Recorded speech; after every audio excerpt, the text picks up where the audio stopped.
Good morning student. आज हम बात करेंगे युद्ध में राजपूतों के हार के कारण। मोहम्मद गजनवी गोरी लगातार क्यों जीतते थे, उसके क्या कारण थे, उसको जानेंगे और समझेंगे। राजपूतों की हार के एक कारण न होकर अनेक कारण रहे हैं। अनेक कारणों का सम्मिलित रूप से उनकी हार का जिम्मेदार माना जा सकता है। इतिहासकारों में मतभेद है। अलग अलग इतिहासकार अपने हिसाब से अलग अलग कारण बता रहा है।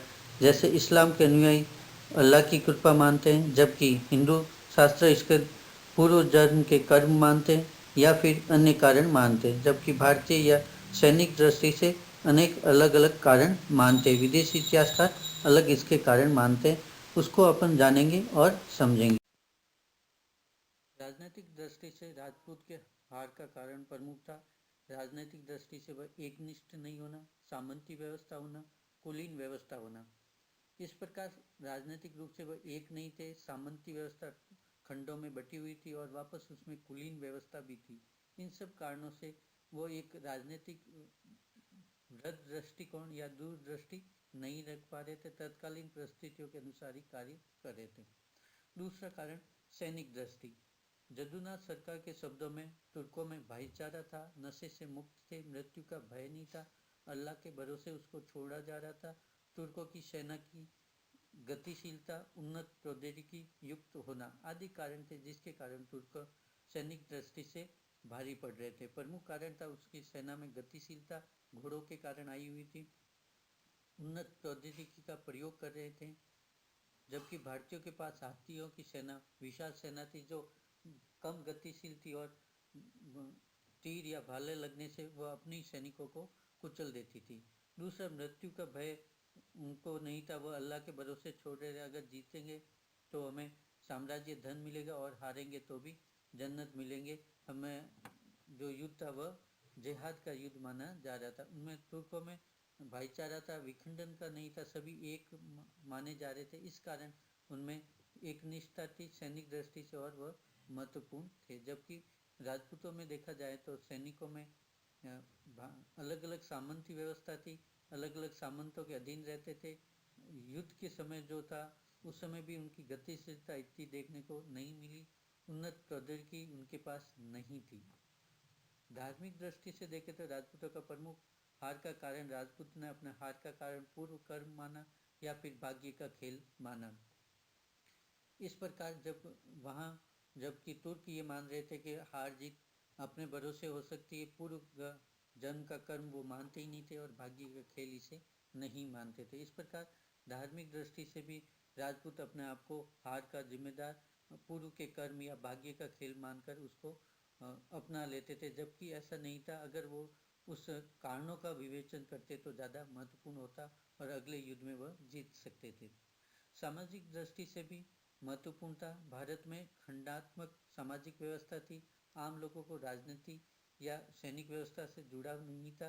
कुछ जाति विशेष लोग ही सेना में आ रहे थे या राजनीति में थे। इस प्रकार विशेषाधिकार और वंचना का दौर था और इसके कारण यहाँ पे भी एक सामाजिक एक निष्ठा जो देखने को मिलती थी, युद्ध के समय देखने को मिलनी चाहिए थी, वह नहीं मिली। क्योंकि उनको न तो राजा से मतलब था न सैनिकों से मतलब था।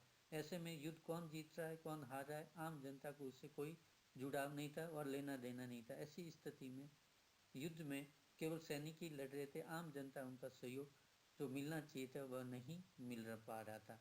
इस कारण भी एक राजपूतों का हार का कारण या भारतीय राजाओं के हार का कारण प्रमुख रहा।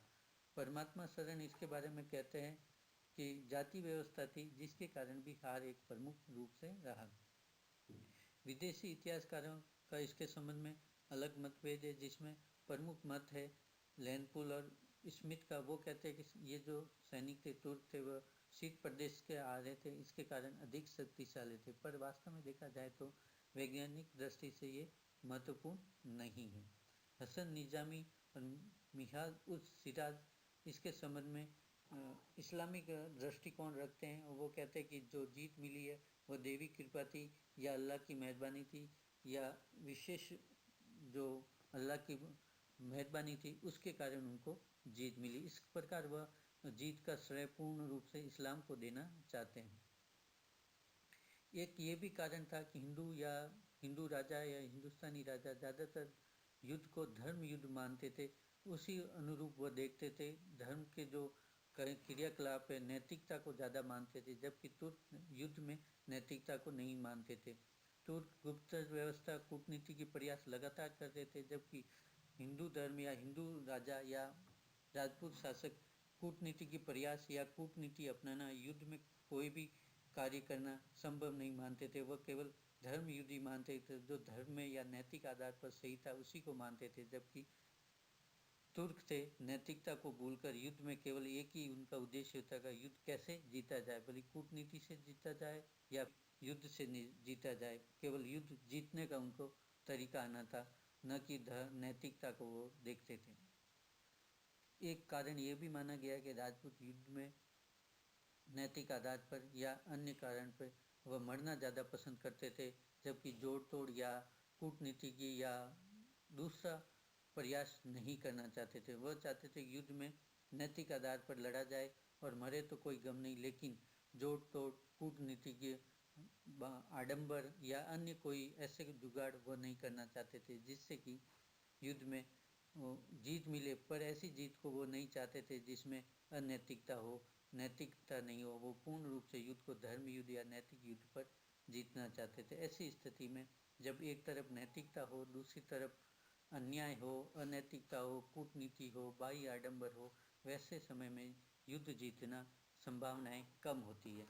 इस कारण इन सम्मिलित कारणों से, राजनीतिक कारण कहें, कुछ सामाजिक कारण कहें, कुछ सैनिक कारण कहें, कुछ विदेशी इतिहासकारों का अलग मतभेद है, सैनिक व्यवस्था देखें, कूटनीति प्रयास देखें, इन सब कारणों के कारण राजपूत शासकों की या भारतीय शासकों की या पर कहें कि तुर्कों की जीत हुई और भारतीयों की हार हुई। इसके प्रमुख कारण ये सब थे।